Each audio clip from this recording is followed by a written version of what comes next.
dhiironni shamarran biyya Arabaa sammuu ishiin hojjetu sammuu ishiin dalagu jettan Iyyeen lubbuutii keessan inni moti kanuma isaaniitiin yaadaa jiru kanuma isaaniitiin ittiin dalagaa jiru kanuma isaaniitiin ittiin yaadanii maallaqa biyya erganii kan rakkate gargaaranii maatii ofii jiraachisaa jiru obboleeyyan ofii barsiisachaa jiru maatii ofii gargaaranii shamarran biyya Arabaa sammuu ishii sirrii moti hin jedhina keessantu sammuu keessa sirrii moti warra akkana jettan jechuudha kan keessan sirrii moti ishee kan keessanitu sammuu sirrii moti malee shamarran biyya Arabaa kan akka ishii sammuu sirriin hin jiru warra akkana jettan indoom kan keessanitu sirrii moti malee shamarran biyya Arabaa kan akka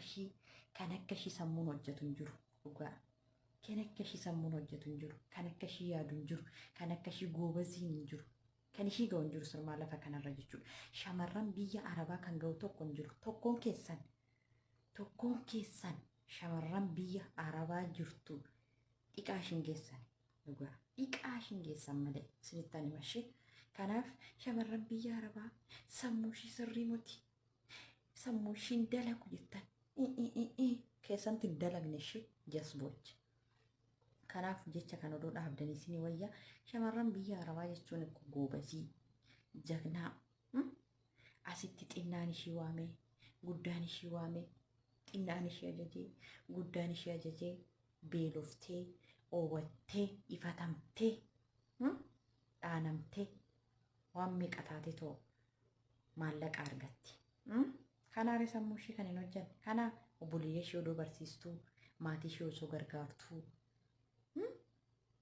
odoo ishii kaffa'uu akka naman kaffa'amne osoo taatu beeloftee akka naman beelofnee taatee keessi ishii odoo gubatuu keessi ishii odoo aarii qabu kolfitee fuula ishii iftee ilkaa ishii addeessitee maal jettu kanaaf